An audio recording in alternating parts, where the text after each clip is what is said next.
안녕하세요. 음악설명가 가치입니다.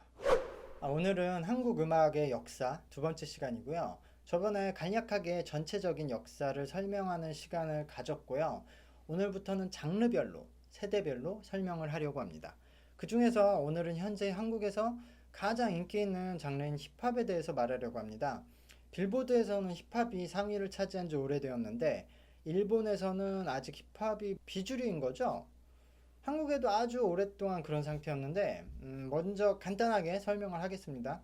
한국에서는 힙합이라는 음악은 90년대 후반 댄스 음악을 하던 가수들에게 파생되어 나와서 조금씩 인기를 얻기 시작합니다. 그리고 외국 유학파, 그 교포 출신들이 조금씩 힙합 팀을 만들기 시작했고 서서히 이제 인디 문화가 형성되기 시작했습니다. 그래서 그 전에 힙합 음악을 그 힙합 댄스 음악을 했던 분들을 힙합의 0세대라고 하고 그 힙합을 처음 이제 시작하기 본격적인 힙합을 시작하게 했던 세대를 힙합의 1세대라고 하는데요. 1세대 때는 플로우나 라임이 굉장히 평범했습니다. 특히 한글 가사로 라임을 만들기 어렵기 때문에 영어를 많이 사용하거나 평범한 라임밖에 사용하지 못했습니다. 그래서 지금 들으면 굉장히 이제 단순한 리듬이 많았고 후렴구에는 반드시 보컬이 나오는 그런 상태를 벗어나지 못해서 초반에 인기를 끌다가 이제 록 음악과 함께 인디씬으로 밀려납니다. 그러던 도중 P타입, 버벌진트 같은 2세대 MC들이 등장합니다. 이들은 한국어로 라임을 못 만드는 것이 아니라 너희들이 실력이 없는 거라면서 한국어로 이음절 이상, 그러니까 다음절에 다양한 랩으로 라임을 만들면서 한국 힙합 음악을 완전히 이제 다른 레벨로 만들었는데요. 이후에 나온 래퍼들 다수가 이들의 영향을 받아 이제 자유로운 라임을 사용하게 되면서 힙합은 잠금 장치가 해제되었습니다. 그래서 이들을 2세대 힙합 음악으로 분류를 하는데요. 사실 이때도 바로 힙합 음악이 잘 된 건 아니라 10년 동안 이들이 이제 2세대 힙합 음악으로서 음악을 발전시켜 나가면서 점점 인기를 얻다가 쇼미더머니라는 방송을 통해서 힙합이 이렇게나 많이 발전하고 변했다는 것이 이제 대중들에게도 알려지면서 현재 주류 음악으로 등극하게 됩니다.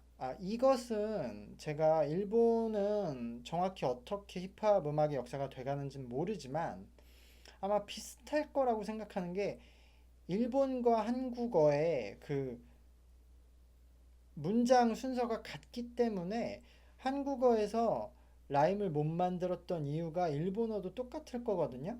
그래서 그 부분이 궁금하긴 하네요. 일단 다음에 설명할 일이 있으니까 그때 다시 설명을 하고 오늘은 이제 순서상으로는 먼저 0세대를 소개하고 그러니까 힙합 댄스 음악 그 다음에 1세대 순서로 알려드리는 것이 맞겠으나 다른 장르들도 제가 소개할 게 많아서 이거를 한 달에 한번 한국 음악 소개를 하다 보면은 굉장히 오래 걸리니까 오늘은 우선 2세대 힙합 음악 중에 제가 가장 좋아하고 유명한 음악들을 소개해드리고 요 다음 편에는 이제 현재 최근에 가장 인기 있는 힙합 음악을 소개해드리고 나서 1세대와 0세대를 소개하려고 합니다. 왜냐하면 이제 일본 분들이 최근에 인기 있는 음악을 더 알고 싶어 하실 것 같아서 이걸 먼저 하기로 했고요. 자, 오늘은 4명을 추천해드리고 싶습니다. 먼저 앞서 말했던 P타입 님입니다. 야, 나의 문이다 가죽의 줄무늬가 같아질 수는 없음을 한숨을 쉴 뿐이다. P타입 님은 라임 몬스터라는 별명을 가졌는데요. 앞서 말했듯이 한국 힙합 2세대를 만든 장본인 중에 하나입니다.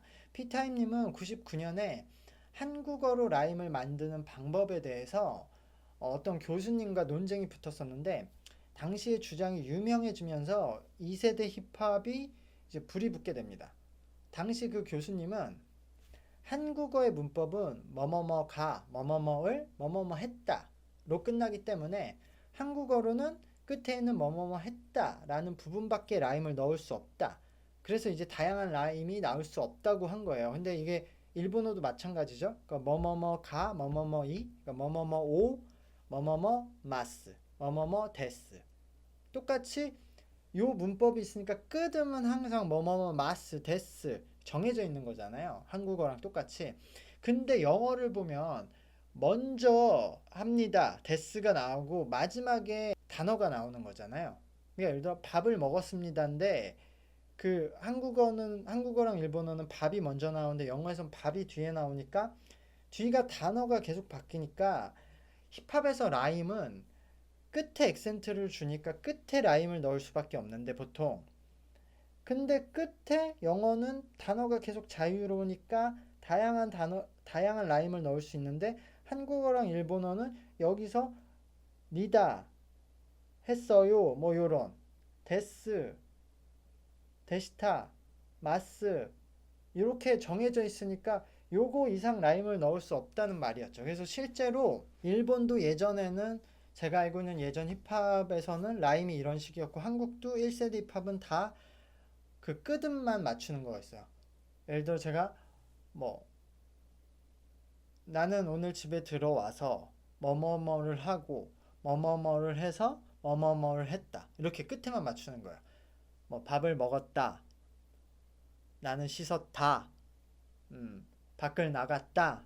달리기를 했다. 이런 식으로 끄듬만 맞추는 거예요. 그래서 1세대 한국 힙합이 이런 식이었어요. 근데 이때 P타입이 이 교수님한테 답변을 뭐라고 했냐면 글을 쓴다고 하면 그렇게 되지만 랩은 4분의 4박자 안에다가 문장을 넣는 거기 때문에 그 박자, 그 마디 안에서 문장의 끝을 글처럼 항상 마무리를 짓지 않고 중간에 끝내고 다음 마디에 이어서 갈 수 있기 때문에 다양한 라임을 만들 수 있다. 그것을 못하는 건 래퍼의 실력 문제다 라고 대답을 했어요. 실제로 이 P타입이 이 라임론을 증명한 랩들을 발표하면서 이때부터 저게 되는구나 하고 다양한 라임들의 랩이 등장하기 시작합니다. 그러니까 이건 무슨 말이냐면 그러니까 원래 글을 쓰면 아까처럼 글을 쓴다고 하면은 나는 아침에 밖을 나와서 학교로 갔다 이렇게 끝나잖아 다. 근데 노래는 꼭 난 아침에 밖을 나와서 학교를 갔어 이렇게 끝내지 않고 그 마디를 내가 끝낼 수 있는 부분을 자유롭게 정하고 다음으로 넘길 수 있다는 거예요. 그러니까 예를 들어 나는 아침에 밖에 나가서 학교에 갔으니까 나는 아침에 밖까지 끝날 수 있다는 거죠. 나는 아침에 밖에 나가서 학교에 갔어 이렇게 끝낼 수도 있다는 거죠.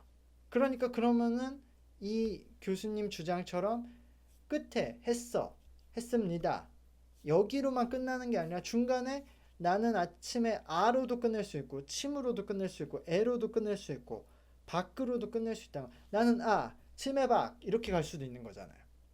노래는. 그러니까 이렇게 얘기를 하면서 사람들 진짜 그랬네? 왜 우리 이제까지 그냥 노래에서 문장을 했습니다 끝까지 말을 했지 이렇게 되는 거였어요. 자, P타입의 랩은 플로우도 굉장히 특이한데 그 P타입의 하나의 그 본인의 그 신조가 랩은 또 하나의 드럼이라는 주장이에요. 그래서 P타입님은 랩의 리듬감에 엄청 집중하기 때문인데요. 저는 이 P타입님 노래 중에 가장 유명한 불안단가를 추천해드리고 또 상단에 제가 우리나라의 가장 유명한 힙합 유튜브 채널인 딩고라는 사이트에 그 라이브한 영상을 할 테니까 그걸 한번 보시는 걸 추천드립니다. 둥글 꽁크란 따따분한 판박 불안방 같은 노래 받아라 불안단가 뒤집어 궁금한 담가 자, 다음은 버벌진트님입니다. 남대로 와 신호대기 중인 차 창문 너머 보이는 너 무심코 인사 앞서 말한 P타임님 그리고 데프콘님 등이 다음절 라임 여러 개 연속된 문장으로서도 단어로서도 라임을 만들 수 있다. 그러니까 즉 2세대 힙합을 개척했다면 버벌진트는 이분들하고 같이 이 2세대 힙합을 개척함과 동시에도 또 가장 많은 영향을 준 래퍼입니다. 이제 그 P타임님이나 데프콘님들 같은 분들은 그 다음절 라임에 집중해서 2세대 힙합을 이제 만드는 데 집중한 반면 버벌진트님은 그 다음절 라임을 이분도 P타임처럼 그 당시에 같이 활동하면서 다음절로 라임을 만들 수 있다라고 주장을 하기도 시작했고 또 이분은 거기서 나아가서 이 다음절을 이용해서는 어떤 새로운 플로우를 만들 수 있는지까지 보여줬기 때문에 사실상 2세대 힙합은 버벌진트님에게서 나왔다고 하는 사람이 더 많습니다. 그래서 버벌지트님도 제가 추천한 노래를 상단 링크에 띄워놓을 테니까 한번 들어보시고요. 내겐 감이 됐단 길이 가는 느끼를 걷게 만들었어 시간은 멀리에 고장을 엮게 밟고 섰어 낙서처럼 그저기였던 다른 뜻속 질서 다음은 그렇게 한국 힙합이 엄청나게 발전했고 쇼미더머니라는 프로그램으로 인해 이제 완전히 주류 음악이 되어 있는데요. 이제는 엄청나게 많은 래퍼들이 나오고 있고 쇼미더머니와 유튜브 같은 채널을 통해 이제 실력 있는 래퍼들이 너무 많이 나오고 있는데요. 그 중에서도 가장 실력으로 인정받는 래퍼들이 있는데요. 그 중에 먼저 도끼님입니다. 딱히 돈은 모지 않아도 난 쉽게 돈이 쌓이지 난 돈을 좋아하지만 돈은 난 사랑하는 그런 사이지 도끼님은 한국에서 현재 최고의 힙합 레이블로 평가받는 일리네어 레코즈에서 이제 덕하이언님과 공동 대표로 이 그 힙합 레이블을 만든 분이셨는데요. 구설수가 많지만 이제 랩의 실력은 누구나 인정을 하는 래퍼입니다. 12살 때부터 집을 나와 인디에서 랩을 시작했고 당시 유명했던 힙합 레이블들을 다 거치면서 처음에는 평범했던 실력이 계속 성장을 하게 됩니다.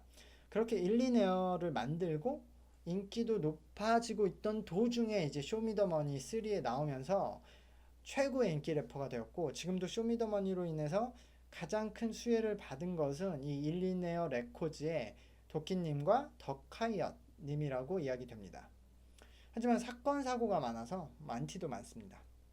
소리가 돼 맨날 잘 먹고 놀지 열어받지 않게 I don't get mad I get paper shout out to Jalabis man long live your hustlers Lego we go 자, 오늘 마지막 소개할 가수는 바로 빈지노님입니다. 난 괜찮아 내일 아침에 소파 위에 시체가 되어 이름 모르 저도 가장 좋아하는 래퍼인데요. 랩의 실력도 메이킹도 음악을 만드는 능력까지 다 합쳐서 현재 힙합 씬에서 최고의 MC로 늘 평가받는 가수입니다. 서울대 미대를 졸업한 이력, 그리고 좋은 비주얼과 깊은 힙합 음악부터 대중성 있는 음악까지 잘 만들어내면서 아마 쇼미더머니에 나오신 적이 없는데 이 쇼미더머니에 참가하지 않고도 최고의 인기를 얻고 있는 유일한 래퍼이실 거예요. 한국의 래퍼들 사이에서도 가장 인기가 많은 래퍼입니다.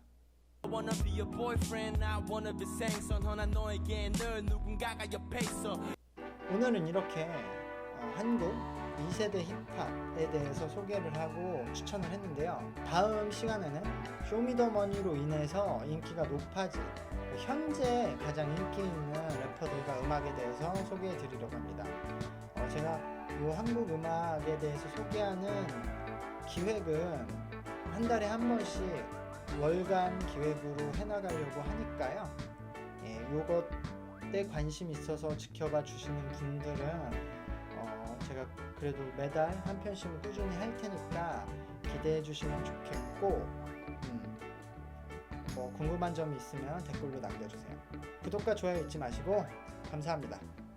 안녕.